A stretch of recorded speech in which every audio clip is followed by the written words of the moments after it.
8 mars, à l'occasion de la Journée internationale des droits des femmes, nous célébrons les avancées réalisées tout en rappelant l'importance de continuer à lutter pour l'égalité et les droits de toutes les femmes à travers le monde. Le thème retenu pour cette année est « Pour toutes les femmes et les filles, droits, égalité et autonomisation ». Dans cette émission spéciale que nous vous donnons aujourd'hui, nous aborderons le thème autonomisation et responsabilité des femmes. Ce sera avec notre invitée du jour, Madame Meshak Nyaro, activiste et animatrice web radio. Bonjour à tous et bienvenue dans le plateau du bien-être. Je me fais accompagner, comme il se doit, avec mesdames sûres. Alors, bonjour à toutes. Bonjour Blandine. Comment vous portez? En tout cas, très bien. Vous êtes rayonnantes. Voilà, même la Merci. on va bien. Vous êtes toutes rayonnantes. Merci également. Merci. Surtout avec ce petit Décolleté façon, tu sais. On lutte pour nos droits. En tout cas. Tout en étant belle.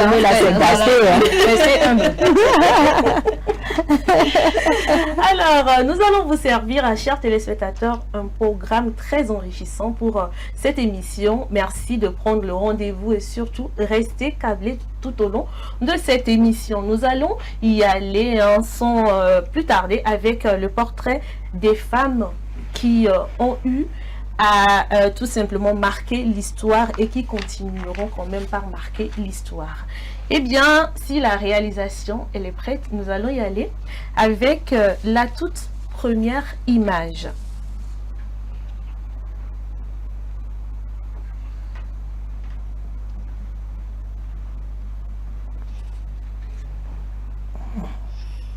Je pense que ce n'est pas encore prêt, mais en attendant, je pense que on va essayer quand même de parler de cette journée parce que pour moi, c'est très important que nous femmes comprenions que la journée du 8 mars, ce n'est pas une journée pour faire la fête, mais c'est une journée pour pouvoir réfléchir. Oui. Exactement, parce que à chaque 8 mars, nous sommes vraiment déçus de voir sur les statuts des gens bonne fête maman, bonne fête je ne sais quoi, bonne fête de la femme. Et les femmes, les collègues se retrouvent le soir ou à midi autour d'un pot, manger, boire, et puis voilà, tout le monde rentre chez elle après. Or, ce n'est pas ça, c'est le moment de s'asseoir, de réfléchir, de voir comment faire valoir nos droits. Parce que nous sommes femmes, mais nous sommes capables de faire ce que les hommes font. Aujourd'hui, il y a beaucoup de femmes qui font les métiers d'hommes. Il y a des femmes qui sont dans le domaine de la mécanique, dans le domaine du transport, beaucoup de choses en tout cas. Donc, c'est le moment pour nous de nous asseoir. Des domaines qu'on a longtemps considérés comme seuls les hommes peuvent exercer. Donc, c'est le moment pour nous de nous asseoir et d'échanger des idées pour pouvoir faire valoir nos droits. Justement, c'est très important, en tout cas ce que Charlène vient de dire, mais ce que moi je vais ajouter un tout petit peu, ce qu'il faut dire d'abord, il faut que chaque femme doit connaître ses droits en réalité avant de défendre ou bien de chercher à ce qu'on la respecte par exemple ou qu'on respecte également ses droits, parce que il y a des femmes qui sont là juste pour suivre le mouvement et puis bon, bref, comme ça, parce que telle personne est en train de faire, je dois faire, alors sans raison, elle n'a aucune idée en réalité. Donc c'est ce que j'aimerais un peu ajouter. Et donc, je le disais tantôt que nous aurons à vous proposer des portraits des femmes inspirantes. Nous allons y aller avec la première image. Il s'agit de Ngozi Okonjo-Iweala. En 2024, Ngozi s'est imposée comme une figure incontournable du commerce international. Reconduite pour un second mandat à la tête de l'Organisation mondiale du commerce, elle a supervisé des avancées notables, notamment dans la conclusion d'accords sur les subventions à la pêche contribuant à préserver les ressources marines tout en soutenant les économies des pays en développement. Nous allons donc avec la deuxième image. Toutes des femmes inspirantes, hein? Ah oui. Elle, c'est Annie Sinanduku Mwang. En 2024, Annie est à la tête du réseau national des femmes dans les mines en République démocratique du Congo. Elle a intensifié son action pour les droits des femmes dans le secteur minier. Face aux inégalités et au harcèlement sexuel persistant, elle a mis en œuvre des initiatives concrètes pour améliorer les conditions de vie des femmes travaillant sur les sites miniers, notamment dans l'exploitation minière artisanale. Comme quand on parle des femmes qui œuvrent dans les métiers d'hommes. Nous y allons donc avec la troisième et dernière image. Elle, c'est Adenike Oladosu, militante pour la justice climatique et fondatrice de l'initiative I Lead Climate Action. Elle a multiplié les actions pour sensibiliser aux conséquences du changement climatique sur les femmes africaines, en particulier dans la région vulnérable du lac Tchad. À travers des campagnes locales et internationales, elle a amplifié les voix des communautés affectées, mettant en lumière les liens entre justice sociale et protection de l'environnement. Lors de la COP28, elle a porté les préoccupations de la jeunesse africaine sur la scène mondiale, plaidant pour des politiques climatiques inclusives qui tiennent compte des inégalités de genre. Donc, voilà. C'était le portrait. Brave femme. Bah ouais, c'est à féliciter. C'est à féliciter. En tout cas, nous allons poursuivre. On espère vivement qu'à l'avenir, il y aura assez de femmes qui imiteront tout simplement le parcours nous sur ce plan. Voilà, qui prendront la relève, quoi. Pourquoi pas Charlène? En tout cas, c'est genre ça arrive, quoi. C'est comme la pluie, en fait. C'est ça avec boubou aussi, là. J'ai fui. N'est-ce pas? J'arrive en force. présidente. Mais J'arrive en rappelons force. ici au Togo également, il existe Il y a également des femmes. Comme Ouais. la première ministre, par exemple. Même C'est les Nana Benz, Oui. qui ont beaucoup apporté à l'économie togolaise. hein. Ah oui. Voilà. Même nous n'oublions pas, dans le secteur de la santé, il y a énormément de dames qui font un gros travail pour faciliter l'accès aux soins de la population. Donc c'est tout simplement à féliciter. Nous allons poursuivre avec tout à l'heure une autre rubrique de cette émission que nous avons préparée pour vous. Il s'agit de santé et violences faites aux femmes, présentée bien entendu par Hamida. Alors, nous allons parler des impacts des violences domestiques sur la santé physique et mentale des femmes.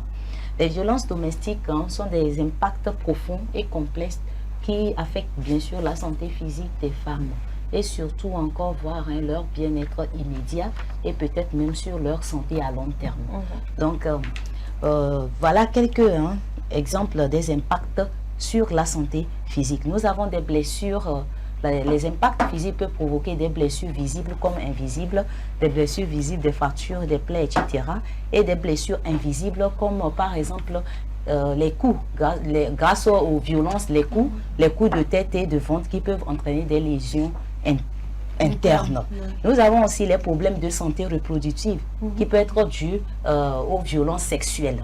Donc comme les IST, les douleurs pelviennes, etc. Et aussi en troisième position, les effets sur la santé générale. Le sommeil par exemple. Parce que grâce à cette peur et cette anxiété, ce stress, ces femmes n'arrivent plus à bien dormir. Donc ça a un effet sur leur santé générale. Alors les impacts mentaux. Par rapport aux impacts mentaux, nous avons des troubles psychologiques immédiats.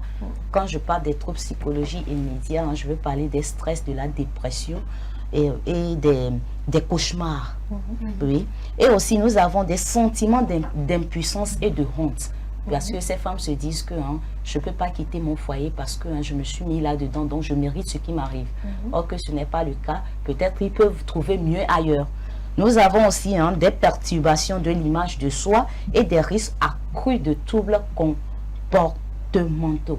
Pour dire que face à ces violences, ces femmes se donnent à l'alcool et aux drogues, c'est-à-dire ces comportements excessifs. Et des fois, il y a d'autres qui pensent à des tentatives de suicide et cela entraîne une accumulation d'impact sur leur santé. Alors, nous allons parler de comment les systèmes de santé peuvent mieux répondre aux besoins de ces victimes de violences. Le système de santé ils en font de trop, mais bon, ils peuvent encore mieux faire en autorisant un accès rapide aux soins urgents dans les services de santé. Aussi, ils peuvent aussi accorder des suivis psychologiques spécialisés dans ce domaine et soutenir ces enfants qui font face à ces genres de violences. Aussi, nous pouvons trouver, ils peuvent aussi développer encore des tests, des protocoles de dépistage pour ces infections, ou bien des tests pour le corps et aussi des sensibilisations de la communauté. C'est très important par des campagnes et tout, et même former les professionnels de santé pour qu'ils puissent reconnaître ces différents types de cas. Oui, et aussi en dernière position, créer des cliniques ou bien des hôpitaux spécialisés 24 heures sur 24 pour des cas d'urgence ouverts pour ces gens de femmes, pour leur entendre. Donc c'était tout ce que j'avais à présenter pour vous. Merci beaucoup Amida, c'était donc santé et violence faites aux femmes. Voilà. Merci également pour les solutions en tout cas. Nous allons marquer une pause et revenir juste après.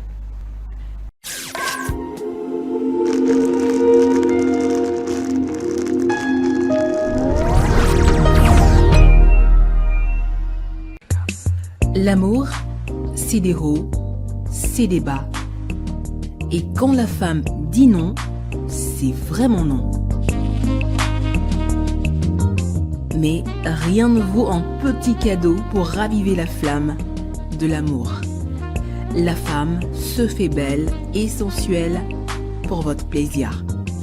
Claudia Lingerie, nous disposons de toute une collection de sous-vêtements haut de gamme pour hommes, femmes et enfants à un bon prix. Soyez ceux qui portent des sous-vêtements confortables. Claudia Lingerie, nous sélectionnons pour vous de la lingerie fine de qualité pour sublimer vos soirées. Claudia Lingerie, sur la route d'Agbalépédo, juste à côté du monument Grand Œuf Blanc. Infoline 00228 97 01 03 03 0228 97 01 04 04. Claudia Lingerie, l'élégance a une adresse. Le 35e numéro de Dagon Magazine met à l'honneur Claire Regina Meyo-Kwenom, militante engagée et infatigable défenseur des droits de la femme. La rubrique santé de ce 35e numéro nous parle des vertus du paix, la flatulence, signes et indicateurs d'une bonne santé et ses symptômes de maladie. La rubrique bien-être de son côté nous laisse découvrir le pouvoir de quelques plantes, leurs vertus insoupçonnées et leurs propriétés bénéfiques. Dagan, c'est aussi plein d'autres rubriques pour prendre soin de notre santé. Dagan Magazine, le magazine de la femme togolaise pour la femme. Téléphone plus 228 70 86 44 44 70 26 60 60 Lomé, Togo.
Je vous le disais à l'entame de cette émission que nous serons en compagnie d'une invitée spéciale. Elle est déjà bien installée dans nos studios. Eh bien, avec elle, nous aurons à parler de l'autonomisation et responsabilité des femmes. Il s'agit de Madame Meshak Nyaro, animatrice web radio et activiste. Bonjour et bienvenue. Bonjour Blandine, merci. Comment vous vous portez? Je rends grâce, je vais très bien. Très belle. Merci. Avec une très belle voix. Ah bah oui, non mais Merci. tu sais, c'est... Je sais déjà. Tu as compris. Eh bien, je disais tantôt qu'on aura à parler de l'autonomisation et responsabilité des femmes. C'est vrai, aujourd'hui, c'est une journée spéciale pour les femmes. On parle de nos droits, on parle de l'autonomisation, on parle de l'égalité, pardon. Eh bien, déjà, on va comprendre ce qu'est en réalité l'autonomisation de la femme, surtout. Oui. Alors, d'abord, quand on parle d'autonomisation, c'est une situation de stabilité et d'indépendance. Quand on dit d'une personne qu'elle est autonome, c'est une personne qui n'a pas besoin de l'aide extérieure pour pouvoir vivre ou pour pouvoir faire fonctionner quelque chose. Et quand on revient dans le cas particulier de la femme, l'autonomisation de la femme veut dire que la femme est indépendante, que ça soit sur le plan financier, que ça soit par rapport aux décisions qu'elle prend pour elle-même, que ça soit par rapport à ce qu'elle désire pour elle. C'est en ce sens qu'on pourrait comprendre l'autonomisation féminine, ou féminine autant pour moi. Alors, quels sont les principaux obstacles que peuvent rencontrer les femmes qui veulent être autonomes? Oui, je vais te dire, par rapport à cette question, ça dépend du contexte et des cultures. D'une société à une autre, selon les règles, selon les normes, selon les réalités socio-économiques et politiques, il y a un certain type d'obstacles et de freins auxquels les femmes sont confrontées. Quand on prend la société africaine dans son ensemble, il faut dire que il y a nos coutumes et nos traditions, de par leurs règles, leurs normes, qui ont longtemps mis la femme au plan secondaire, qui ont relégué les femmes à un certain niveau. Ce qui fait que on n'a pas appris et éduqué les femmes à être autonomes. C'est vrai qu'on leur a appris beaucoup de choses, à être de bonnes mères, de bonnes épouses, mais en ce qui concerne par exemple, quand on parle de l'autonomisation, il y a surtout la question de liberté de penser et de décider. On a éduqué la femme à se reposer sur l'homme, à compter, et on a éduqué l'homme à prendre des risques, à pouvoir s'occuper de la famille. Donc très vite, ce n'est pas forcément... comment dire ça, l'autonomisation n'est pas forcément quelque chose que les femmes cherchent à développer quand elles sont là, sauf si particulièrement vous avez reçu l'éducation. Donc, il faut dire que premièrement, il y a des femmes qui ne sentent pas forcément le besoin d'être autonomes et qui continuent. Ce n'est pas mauvais. On peut décider que voilà, j'ai un homme, je vais me reposer sur lui en ce qui concerne beaucoup de choses. Et maintenant, il y a des normes aussi qui empêche les femmes de pouvoir elles-mêmes décider, c'est-à-dire qu'on te restreint à beaucoup de choses, on trouve que tu ne dois pas aller au-delà d'un certain statut, tu ne peux pas atteindre un certain niveau, une certaine élévation. Et même si on dit aujourd'hui qu'on est au 21e siècle et qu'on est peut-être, les temps sont modernes, il faut dire que cette éducation-là nous accompagne dans la société, parce qu'on est issu d'une maison, même si on a comment dire ça, étudier, même si on est intellectuel, c'est l'éducation qui est le fondement d'une personne. Donc, la plupart des gens de la société l'ont reçu dans l'éducation. Donc, au niveau, comment dire ça, au niveau de la société, des relations et des interactions, on va le ramener. Ce qui va faire que ça va freiner les femmes. Les femmes, quand elles vont se retrouver dans un monde où il n'y a que des hommes, elles ne vont pas forcément être... Elles sauront bien se défendre très facilement. Oui, et puis elles ne seront pas forcément, je ne vais pas dire les bienvenues, mais ce n'est pas un monde qui a été façonné pour qu'elle y soit. Donc ça va représenter un obstacle à elle. Donc je peux dire que essentiellement, quand on va dans le fond, ce sont ces obstacles-là que les femmes rencontrent. Alors, et selon vous, quelle sera la responsabilité maintenant de la femme dans son processus d'autonomisation? Oui, la première chose, il faudrait que les femmes comprennent pourquoi est-ce qu'elles doivent être autonomes. Parce que l'autonomie, moi je dis souvent, on est dans une société, et dans toute société, chaque société par rapport à son valeur, pas encore aux valeurs, par rapport à son régime politique, par rapport au gouvernement et tout ça, ont peut-être une ligne directive par rapport aux ambitions et à l'avenir de ce pays-là. Donc c'est en fonction de ça qu'il y a des politiques, des mécanismes qui sont, comment dire ça, on décide, on vote certaines lois, il y a des politiques qui sont mises en place. Donc il faudrait que la femme comprenne qu'elle est une partie intégrante de cette société et qu'elle doit travailler, se battre pour pouvoir contribuer au développement de cette société. Et que ça, comment dire ça, sa part compte, sa voix compte, qu'elle doit contribuer et qu'on a également besoin d'elle. Maintenant, la deuxième chose aussi, c'est que la femme doit savoir que l'autonomisation lui permet d'être beaucoup plus libre. Une personne dépendante doit toujours attendre que la situation de la personne sur qui elle compte soit bonne avant de pouvoir en bénéficier. Or, avec tout ce qui arrive, moi je dis rien n'est jamais certain. Lorsque tu comptes sur quelqu'un, ça peut être compliqué. La personne peut t'abandonner, ça peut te laisser, la personne peut t'abandonner, ou bien il y a des situations même qui peuvent arriver et qui vont faire que, qui chamboulent tout, qui vont bouleverser. Donc, les femmes doivent comprendre que l'autonomisation leur permet d'être libres, de pouvoir prendre leurs propres décisions.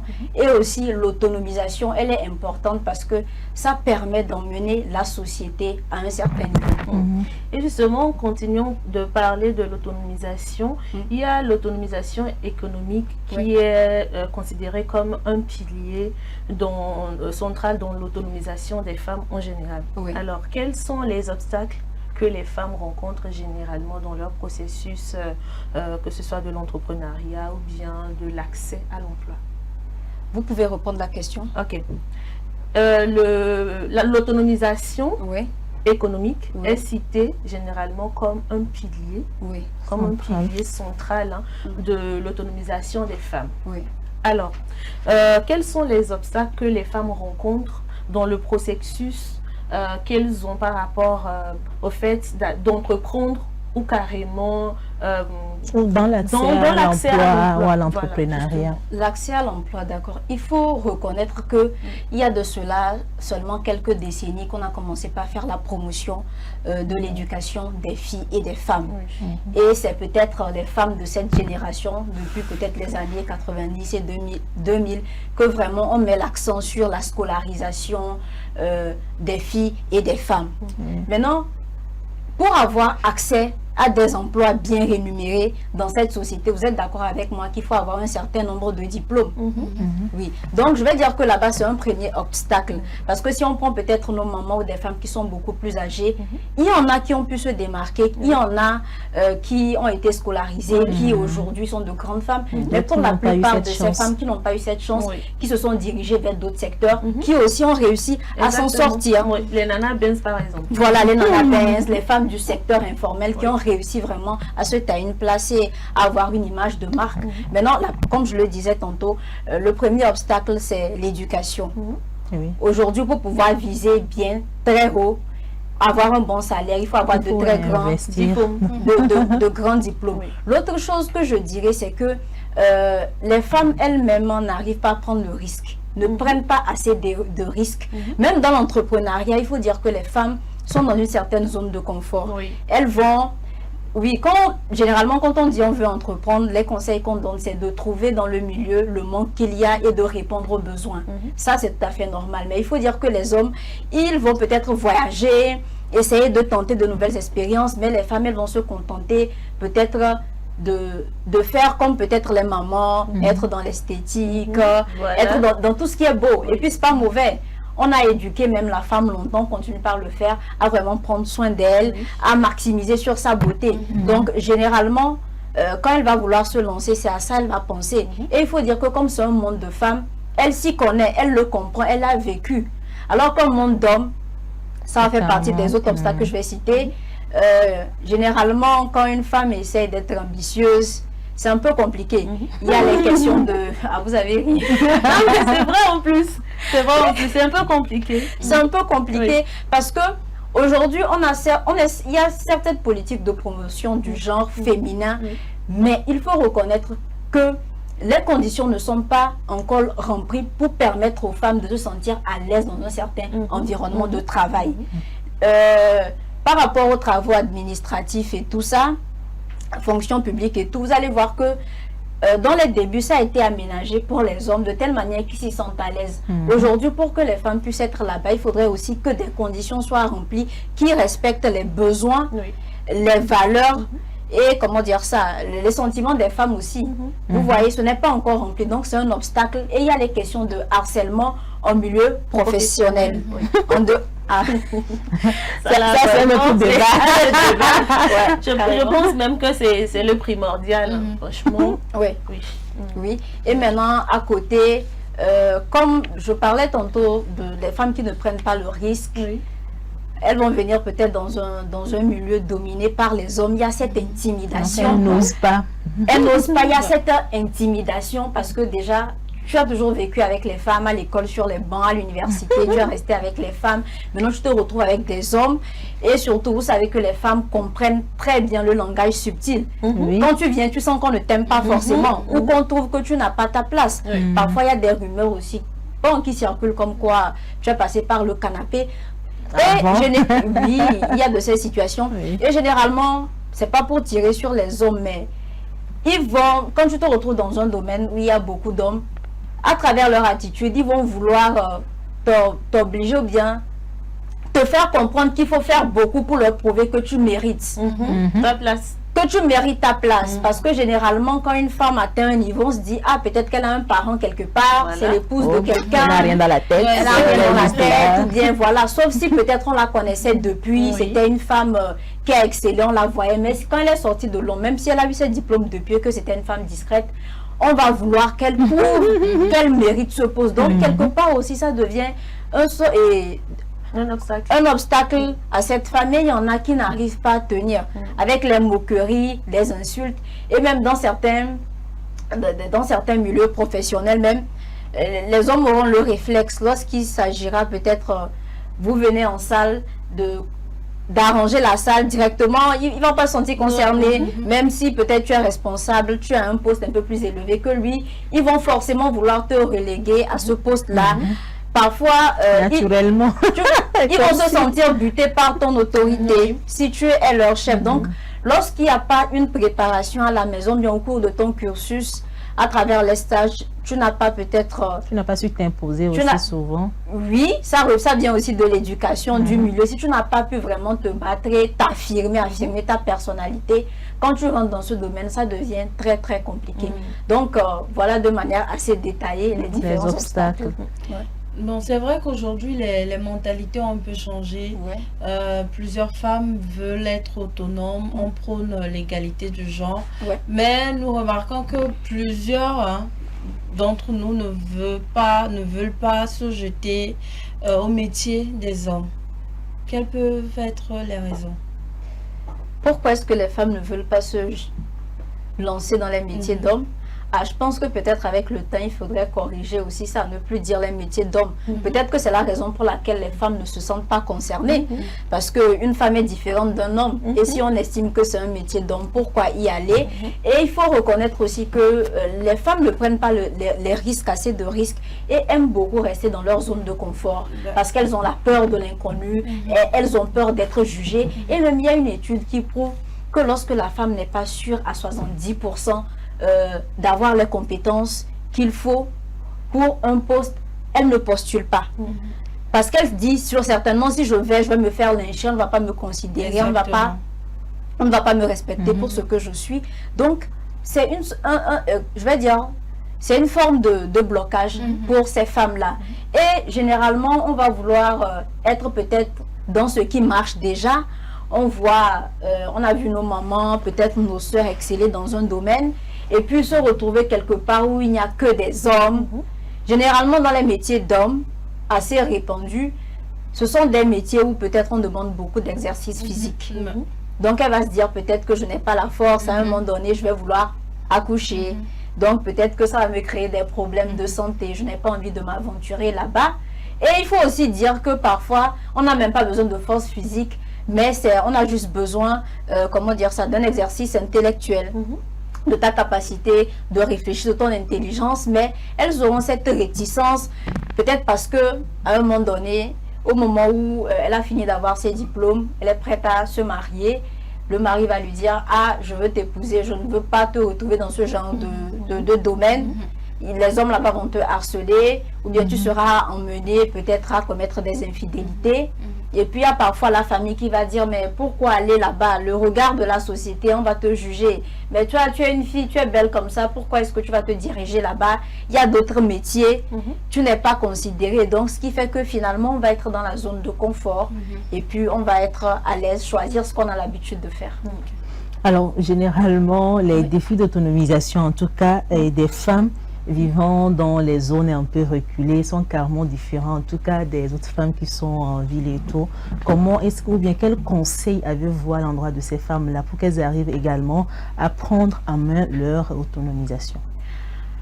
Il faut dire que les femmes qui sont dans les zones rurales sont sous le joug des normes, de la pression de la société plus qu'en ville. Oui. Parce que là-bas, on est dans une communauté restreinte, tout le monde se connaît. Nos parents, nos grands-parents ont vécu là-bas. Il y a la tradition, la coutume, il y a une façon de vivre. Donc, tout le monde est tenu de respecter. Il y a la force obligatoire de la tradition, de la coutume. Si tu ne respectes pas, ça va être un problème. Tu vas être peut-être chassé, banni. Et on se sent bien. Et on a vécu dans ce genre de société, on s'y sent à l'aise. Et pourquoi forcément casser les codes? Il faut dire que dans les zones urbaines, en raison, je vais dire comment, je vais parler comme ça, des voyages, les gens quittent l'Europe, ils viennent, les gens quittent la sous-région et tout. Il y a un certain melting pot des cultures, il y a également l'accès aux réseaux sociaux, il y a l'éducation, il y a plus de femmes qui sont instruites. Donc elles ont beaucoup plus d'ambition et ont envie de se challenger. Mais dans les zones rurales, ce n'est pas forcément le cas. Mais dans leur situation, il faut dire que elles aussi, elles vivent des choses. Ce qu'elles peuvent faire, c'est qu'elles ne doivent pas se limiter parce qu'elles subissent aussi assez d'abus comme ici. C'est de comprendre que ce n'est pas parce qu'on a vécu, comment dire ça, dans une société, ce n'est pas parce qu'on a vécu dans quelque chose qu'on doit normaliser ou que c'est une chose qui est bonne. Elles vivent beaucoup les violences conjugales. Il y en a même qui, après avoir travaillé, sont obligés de remettre l'argent au monsieur et qui n'arrivent pas vraiment à jouir de leur bien, du fruit de leur dur labeur. Et même pour certaines décisions, bien qu'elles ont les compétences pour, il faut forcément demander au monsieur. Donc il faudrait qu'à ce niveau, il y ait d'abord un travail pour que les normes, elles soient moins sous le joug des normes, qu'elles comprennent qu'elles ont de la valeur et qu'il y a certaines décisions qu'elles peuvent prendre elles-mêmes. Et qu'il ne faut pas forcément peut-être attendre l'aval ou l'autorisation d'une tierce personne. Mais comme je le dis, dans toute société, il y a des règles. Respecter les règles, mais de s'assurer que les règles qu'on est en train de prendre ne sont pas en train de nuire à notre épanouissement.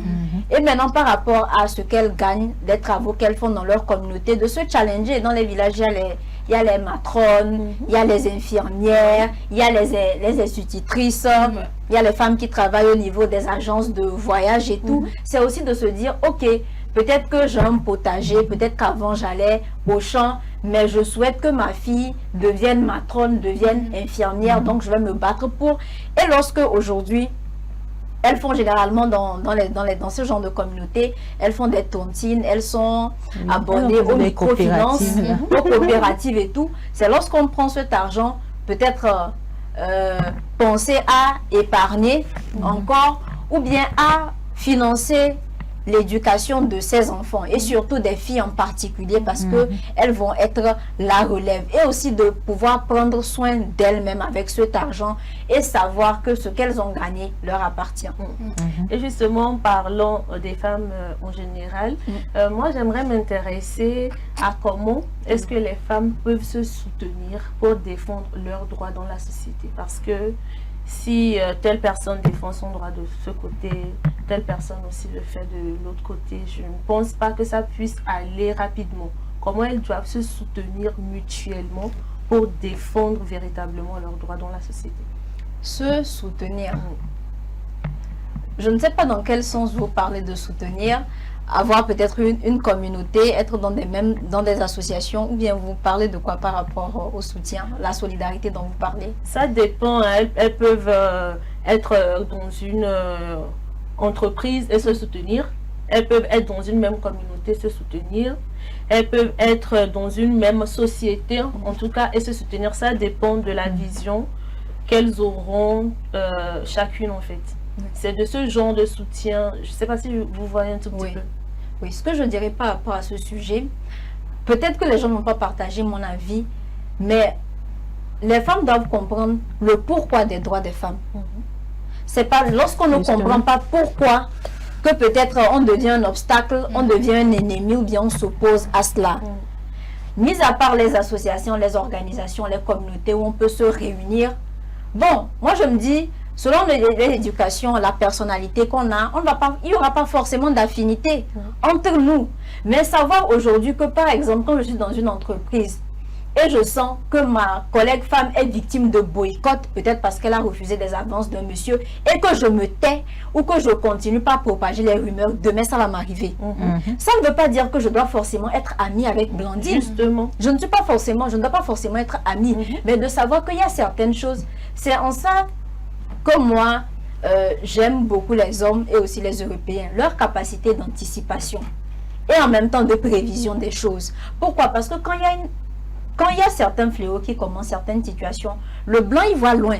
Il sait que si aujourd'hui, les gens empruntent ce chemin pour aller à l'école, si peut-être on place une agence de voyage, si on place peut-être des revendeuses de nourriture, si on met les policiers, si on fait ceci ou cela, il y aura un assez grand trafic là-bas. Et que les gens vont dépenser de l'argent pour pouvoir faire des courses et tout. Ça doit être la même chose. C'est en ça que les femmes doivent se soutenir. Aujourd'hui, je suis une femme, je vis dans une maison et je sais, je constate peut-être que le monsieur, un de nos voisins, frappe beaucoup sa femme. On va se dire, ok, je ne me mêle pas des problèmes de foyer. Peut-être même, elle va aller discuter avec son mari et dire à chaque fois, la femme là, elle se fait battre, certainement qu'elle a un mauvais comportement. Qu'est-ce qui te prouve que demain, ça ne va pas t'arriver? Donc, il faut comprendre, toutes les femmes doivent comprendre. C'est vrai qu'il y en a qui ne sont pas forcément pour, qui doivent comprendre le pourquoi des droits de la femme. Les droits de la femme, pourquoi? Parce que les femmes sont des êtres humains, qu'à un moment donné, elles ont été victimes de beaucoup d'abus, qu'elles ne sont pas respectées à leur juste valeur et que dans la société, il y a des privilèges et des avantages auxquels elles n'ont pas accès parce qu'on les a garées, on les a rangées quelque part. Et que toute femme dans la société que tu vois qui est en train de se battre ou en train de poser une action est en train de le faire pour s'affirmer et pour jouir pleinement. Parce que parfois entre femmes, il y a ces problèmes parfois de... Je n'aime pas dire ça, mais parfois de jalousie ou d'ego. Quand une est en train d'essayer de s'en sortir, peut-être les autres vont trouver qu'elle en fait un peu de trop. Moi, je reviens à l'éducation. Quand on t'apprend toujours à te faire petite, à te contenter, à être humble, à accepter, à subir, naturellement, quand tu vas être dehors, tu vas voir que quelqu'un n'est pas conditionné comme ça. Tu vas trouver soit que la personne n'est pas normale ou que cette personne a envie de prouver aux gens ce qu'elle n'est pas. Donc les femmes doivent comprendre aujourd'hui qu'il est important pour nous. Peut-être que ça ne se voit pas. Peut-être qu'aujourd'hui, vous n'êtes pas victime de violence. Peut-être qu'en tant que femme, tu as vécu dans une communauté où tu as eu beaucoup d'avantages, où tu n'as même pas été brimée, où tu as évolué, excellé. Mais il faut savoir qu'il y a des femmes aussi, à des couches différentes, à des strates différentes, qui sont victimes de ces violences-là et qui sont parfois obligées de poser certaines actions pour pouvoir s'en sortir. Et pour cela, il faudrait comprendre, approcher, ne pas juger et savoir le pourquoi du comment. Et pourquoi pas ne pas aider. Ça peut être une aide financière, ça peut être un soutien moral, ça peut être aussi un accompagnement. Donc les femmes doivent comprendre que les autres femmes ne vivent pas forcément les mêmes situations qu'elles et que peut-être que c'est cela qui justifie leur action. Nous tendons justement, malheureusement, vers la fin de notre entretien. Avant de vous laisser partir, j'aimerais vous demander, quelle est la vision que vous avez par rapport à l'autonomisation de la femme aujourd'hui? On est au 21e siècle, on se dit oui, ça avance, ça évolue. Vous, qu'est-ce que vous pensez de cela? Ah, ma vision. Aujourd'hui, quand j'étais au collège, j'étais au lycée, naturellement, je recevais autant pour moi l'argent de poche. Et j'étais contente. Très contente. Oui, j'étais contente. C'était beaucoup. Mais il y avait certaines choses que je n'arrivais pas à m'offrir moi-même. À partir, je ne suis pas riche, à partir du moment où j'ai commencé par faire certains jobs, j'ai pu offrir mes services, faire des prestations de services et j'ai pu gagner un peu d'argent et m'offrir des choses. Il y avait un certain sentiment là. Je ne sais pas, vous l'avez déjà vécu. Tu as de l'argent, tu viens à la maison, on a préparé, ça n'a pas de goût. Voilà. Tu veux être zélé. Voilà. Dès que tu rentres, tu fermes le portail là, boum. Voilà. Donc, je voudrais que toutes les femmes goûtent à ce sentiment, à cette expérience-là. C'est quelque chose de vraiment inédit. Et je voudrais dire aussi, ma vision à long terme, c'est que les femmes ne subissent plus, ne restent pas dans certaines situations parce que financièrement, ça ne va pas. Il faut dire qu'il y a beaucoup de choix. Les femmes opèrent certains choix, sont dans des situations, orientent leur vie même par rapport au fait qu'elles manquent d'argent, elles sont dépendantes. Je ne vais pas rentrer dans les détails, mais à partir du moment où on prend le risque, lorsqu'on décide d'aller loin, c'est une situation qu'on peut changer. Je l'ai dit au cours de l'émission, nous ne venons pas de la même couche. Nous n'avons pas reçu la même éducation. Mais il faut comprendre aujourd'hui que lorsqu'on dépend d'une personne, c'est dangereux. Et surtout lorsque on compte sur cette personne, parce qu'on partage des sentiments, c'est encore plus dangereux. Les sentiments vont et viennent. C'est comme une personne qui naît et qui meurt. Aussi bien les sentiments sont là, un jour les sentiments aussi peuvent partir ou mourir. Donc se baser sur ça en se disant que je vais fonder ma vie, je vais réaliser mes projets par rapport à une tierce personne, ça va être vraiment compliqué. Aujourd'hui, beaucoup de filles sont en train de fréquenter, je félicite. Peut-être quelques années après l'obtention des diplômes, chercher du travail, ça va être compliqué. Mais battons-nous. Parce que les hommes se battent. C'est ce que moi j'apprécie chez les hommes. Ils ouvrent, ils frappent à toutes les portes. Faisons, ayons le courage. Parce que le plus grand combat, la plus grande, nous l'avons déjà mené, ce sont les études. Quand je parle d'études, ça peut être aussi une formation. Peut-être que c'est sur le tas, tu n'as pas eu l'occasion de fréquenter, de faire des études académiques, mais que tu as appris à faire quelque chose. Il faut te battre. Parce qu'aujourd'hui, demain, quand tu seras peut-être mère, si c'est ton souhait de te marier, de faire des enfants, tu auras envie d'offrir des choses à tes enfants. Tu vas te retrouver parfois dans une situation où le mari n'est plus capable, ou n'arrive pas à vous offrir le genre de vie que tu souhaites. Mais avec tes moyens, tu peux assurer un certain mode de vie à tes enfants et toi-même être contente de pouvoir t'offrir un certain nombre de choses. Et en plus, aujourd'hui, quoi qu'on disait, homme comme femme, quand tu as de l'argent, tu es respecté dans le pays. Pas qu'au Togo, dans tous les pays. Aujourd'hui, une femme passe, on dit, voilà, elle est ministre. Tout le monde tourne, tout le monde la regarde. Aujourd'hui, quand on dit que cette dame-là, c'est une grande commerçante, ou bien cette dame-là, c'est une grande... je ne sais pas si on dit un cordonnière ou comment. J'en connais une femme, une jeune fille qui le fait, qui le fait très bien. Elle s'appelle Solange. Et oui, chose. Imagine, tu passes et on dit, voilà, cette fille fait ceci. C'est vraiment un honneur pour toi, pour ta famille aussi, parce qu'aujourd'hui, les parents ont compris que scolariser, investir dans l'avenir des filles, ça rapporte. Donc, demain, si tu t'en sors, tu fais la fierté de ta famille. Et toi-même, le plus important, tu t'offres tout ce que tu veux. Tu n'as pas de stress. Tu ne vas pas attendre que la somme tombe. Comment le dire? Quand tu vas poser un problème, on te dit généralement... J'attends un truc là, ça tombe. Voilà.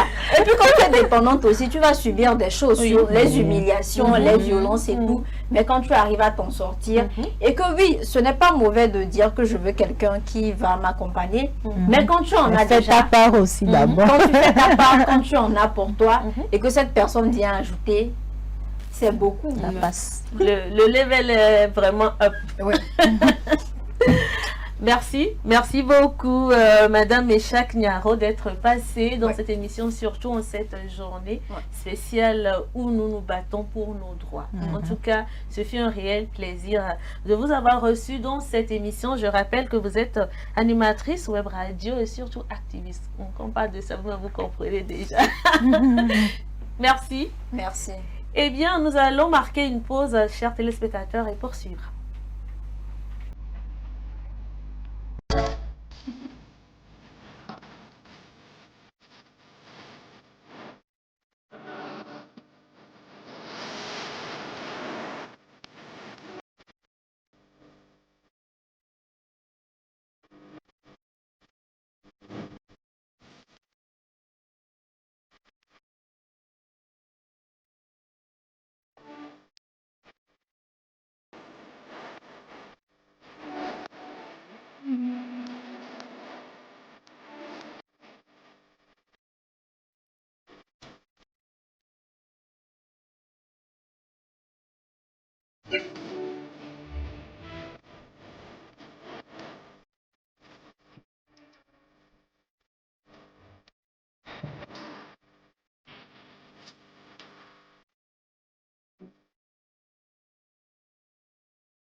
Retour donc au plateau après cette pause. Nous allons bien entendu raccompagner notre invité du jour.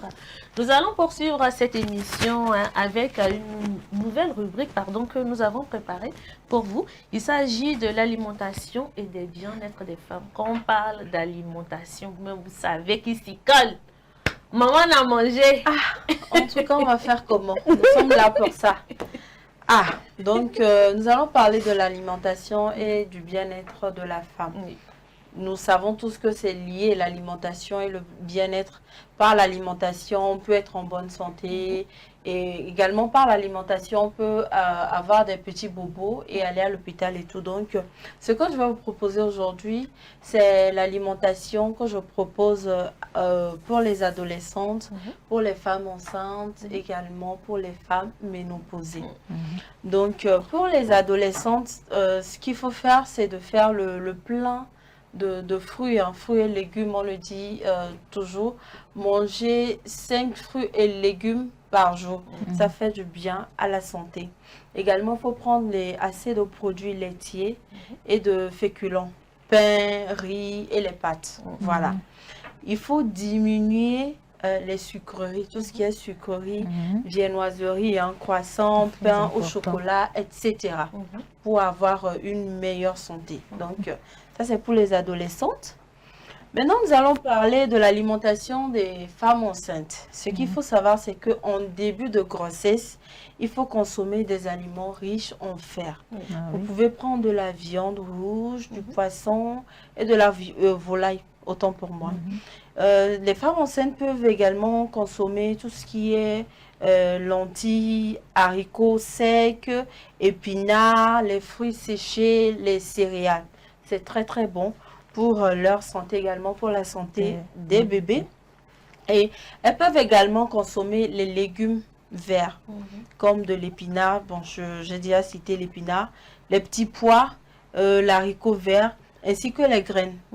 Les pois chiches, par exemple. Les pois chiches, vous pouvez en faire de la salade, comme on fait les petits pois, exactement comme ça. Ou vous pouvez le prendre en résistance, en plat de résistance. Donc voilà un peu ce que les femmes enceintes peuvent prendre lorsqu'elles sont enceintes, hein, pour pouvoir maintenir leur santé, également la santé de leur enfant.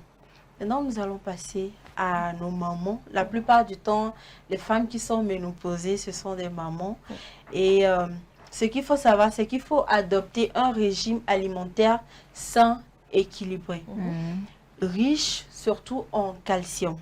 Manger du poisson, des viandes blanches, des fruits, des légumes. Les fruits et les légumes, on n'en dira jamais assez. Toujours consommer.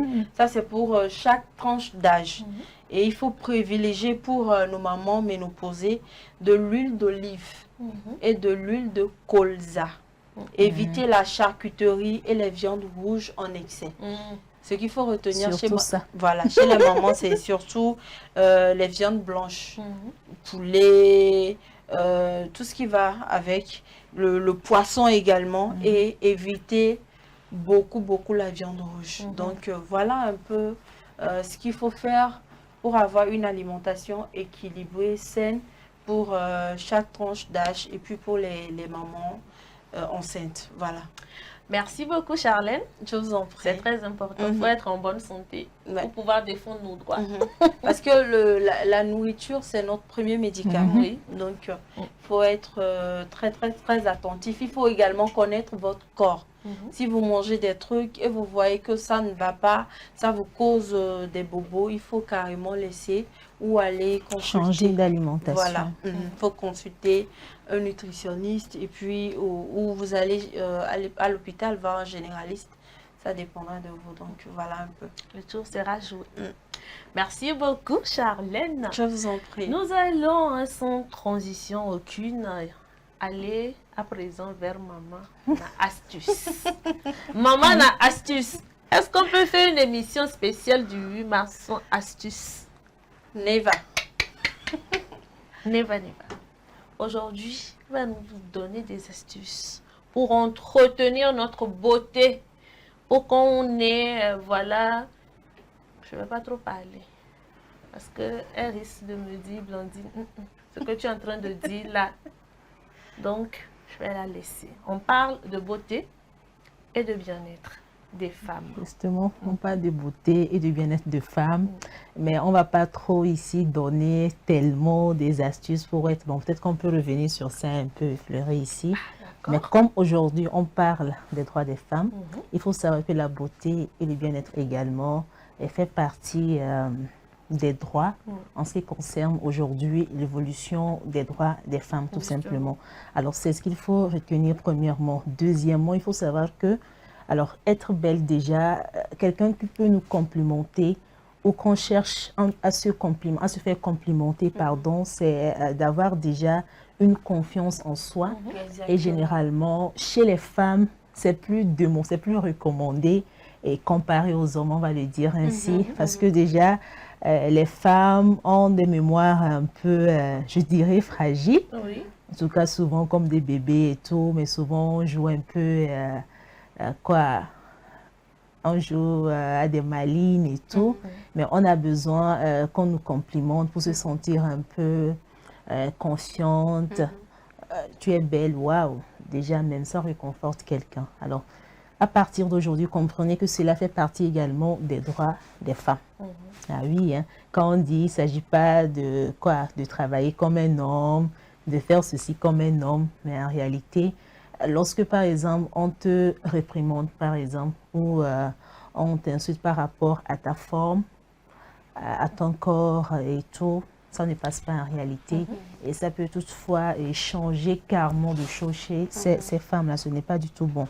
La beauté idéale n'existe pas en réalité au quotidien, donc chacune doit composer entre le travail, le couple, la famille et les engagements en multipliant les apparences. Alors, plus qu'être belle, les femmes recherchent de la confiance en elles, en étant moins enclines à ressembler au top modèle, parce que c'est vrai que maintenant il y a les affaires de Bibi, elle également. C'est vrai, on ne juge pas ces femmes-là, mais il y a certaines personnes, la manière dont on critique par exemple leur forme, donc elles sont obligées d'aller faire la chirurgie par exemple esthétique.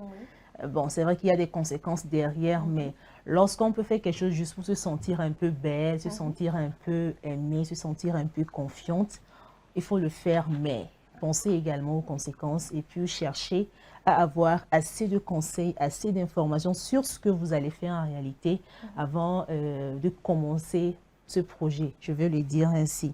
Alors, ce nouveau mouvement plus global, je vais parler justement bien-être et beauté, qui est un nouveau droit également chez les femmes, incite au respect et à la reconnaissance de ce que la femme est, comme telle, plutôt que de stigmatiser les formes de la femme. Il est alors valorisé qu'aucune femme n'est comparable à une autre et qu'elle est une source de vie, de beauté et de bonté.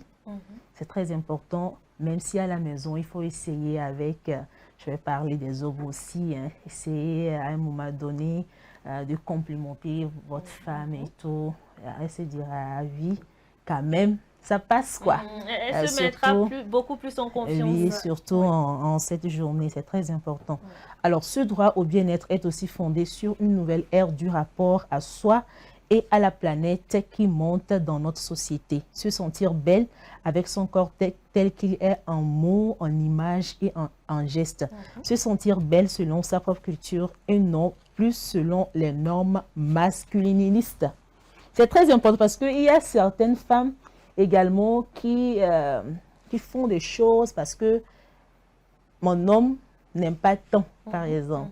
Parce qu'elle fait dire, elle ne fait pas juste pour elle-même, mais elle le fait pour plaire à l'autre en réalité. Ça, c'est un problème.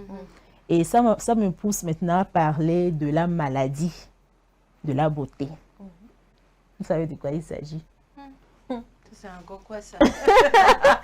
Alors, on parle de maladie de la beauté quand les femmes sont tellement affectées émotionnellement par leur apparence physique qu'elles ont plus du mal à se concentrer sur les autres aspects de leur vie. Alors, ce problème fait perdre aux femmes du temps, de l'argent et de l'énergie. C'est très important parce qu'il ne faut pas écouter quelqu'un en réalité pour dire non, il faut que je fais cela désormais, il faut que désormais je change de tel. On peut changer en tout cas ses habitudes, mais ces habitudes-là doivent être, c'est-à-dire que le faire dans de bonnes conditions en réalité. Et cela peut même mener à la dépression. Ça peut même affecter votre santé mentale ou votre santé psychologique. Il empêche beaucoup de femmes d'avancer dans leur vie, être une femme en dehors de son apparence physique. Alors voilà un peu ce que j'aimerais partager avec vous. Maintenant, en ce qui concerne quelques astuces, bon, je pense que chaque temps, je propose des astuces ici. Pour ajouter à ce que Charlène a dit, moi, je vous recommande de boire assez d'eau, de bien s'hydrater, de bien avoir des conseils en ce qui concerne comment faire le démaquillage, par exemple, pour ne pas avoir une peau un peu vieillissante. Parce que lorsqu'on se maquille chaque jour, en réalité, et je pense qu'on doit avoir des matos nécessaires ou un démaquillant vraiment, quoi, en réalité, une fois qu'on rentre à la maison également, de pouvoir se démaquiller d'une manière un peu plus saine. Ça permet de ne pas avoir une peau un peu plus vieille. Parce que souvent, même peut-être qu'on a peut-être 25 ans ou 24 ans, mais la peau semble un peu à une personne qui a au moins 40 ou 50 ans. Alors, par rapport aux talons aussi, par exemple, chaque temps, je l'ai dit ici, lorsque, par exemple, vous sortez de la maison, il faut toujours avoir des petites tapettes dans votre sac. Lorsque vous arrivez dans un endroit où vous voulez vous reposer un peu, vous sortez un peu vos petites chaussures, vous mettez, vous rangez vos talons d'un côté, le temps de faire quelques navettes et de revenir. Maintenant, n'oubliez pas aussi chaque soir avant d'aller au lit, même si vous n'avez pas mal aux talons, de faire des massages à base du beurre de karité, tout simplement, que vous allez chauffer premièrement. Vous allez faire un massage proprement dit. Ça permet également de ne pas trop sentir la fatigue lorsque vous vous réveillez. Alors voilà ce que j'aimerais partager avec vous aujourd'hui. Merci beaucoup, Nachat. Blandine, si tu permets, j'aimerais très rajouter, rapidement, très parce que rapidement, le temps... Oui, très rapidement. C'est que le conseil que j'aimerais donner aux femmes, c'est que si vous ne vous valorisez pas vous-même, personne ne le fera à votre place. Moi, je suis arrivée à un niveau où quand je me réveille le matin, quand je dois sortir, je suis devant mon miroir, je me dis, oui Charlène, tu es belle, tu es forte. Et puis voilà quoi, je reprends confiance en moi. Donc si je sors et que personne ne te complimente, voilà, ne me complimente, genre je suis déjà carrée dans la tête. Moi-même, je me donne un certain niveau qui fait que bon, je ne sais pas ce qui va m'emmener à pouvoir perdre confiance en moi. Donc ce sont des attitudes qu'il faut souvent, qu'il faut mettre dans nos quotidiens. Non, il faut aussi ajouter que la beauté et le bien-être font partie désormais des droits des femmes. Donc, à noter. C'est ça. Maman a bien-être. Je suis très contente. Merci beaucoup, Nachat. Nous avons eu le temps d'aller interviewer quand même des femmes sur le thème de cette journée.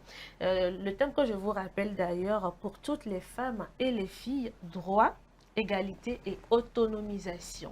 Regardez. Bon, en tant que le terme autonomisation, ça signifie que la dame doit apprendre à se gérer d'elle-même, apprendre à gérer ses activités, que ce soit professionnelles et dans la vie commune. Donc, j'encourage chacune de nous, chacune de ces femmes à pouvoir essayer de s'organiser pour avoir une vie épanouie, pour leur permettre de se libérer. Ce n'est pas seulement de se faire connaître professionnellement, mais de se faire connaître aussi dans la vie commune et dans l'entourage de nos jours. Droit, je suis d'accord pour les droits parce que toute personne a besoin que ses droits soient, qu'on lui donne déjà des droits et que ces droits soient respectés. Par contre, égalité, je ne sais pas si le terme est vraiment adéquat parce que quoi qu'on dise, deux gens différents ne peuvent pas pour moi être vraiment à égalité. Et pour moi, j'aurais plutôt mis complémentarité. L'autonomisation, ça je suis tout à fait d'accord parce que la femme aujourd'hui devrait vraiment rentrer dans un cercle où elle ne doit pas complètement dépendre de l'homme. On doit être beaucoup plus autonome. Ça nous permet de beaucoup plus, je pense, nous épanouir. Voilà, donc j'aurais bien aimé qu'on poursuive cette émission avec vous. Malheureusement, on est talonné par le temps. Nous allons devoir vous laisser. Et oui, je ne sais pas si vous avez des mots à l'endroit de nos chères téléspectatrices. Parce qu'aujourd'hui... Ce que moi j'aimerais dire, c'est qu'on s'asseye vraiment, qu'on pense à notre bien-être, à nos droits et comment les faire valoriser au lieu de gâcher cette journée parce que c'est une journée qui nous rappelle que nous avons des droits et qu'on ne la laisse pas filer au bout des doigts, quoi. Qu'il y ait vraiment du concret à la suite de cette journée. Donc voilà un peu. Alors, tout ce que moi j'aimerais ajouter, je demanderais à toute femme ou à toutes les femmes de savoir comment transmettre également ces droits-là. C'est-à-dire qu'aux jeunes filles, en réalité, je vais parler des enfants, des petites filles et tout, parce que, en tout cas, leur génération également arrive et elles doivent comprendre réellement quels sont mes droits, comment les appliquer, comment réclamer également ces droits-là. C'est très important. Ne pas suivre le mouvement, mais il faut savoir concrètement qu'est-ce que je vaux avant de réclamer ces droits. C'est très important. En tout cas, moi pour finir, je dirais tout simplement, n'arrêtons pas de nous battre. N'arrêtons pas de faire valoir nos droits, c'est très important. Merci à vous, très chers téléspectateurs, d'avoir été des nôtres en cette émission spéciale. J'espère que vous avez apprécié le contenu. On se donne rendez-vous le lundi pour un tout nouveau numéro de l'émission, le plateau du bien-être. Ne zappez surtout pas car nous avons encore des émissions spéciales à vous proposer tout au long de cette journée sur SOS Docteur TV. Au revoir.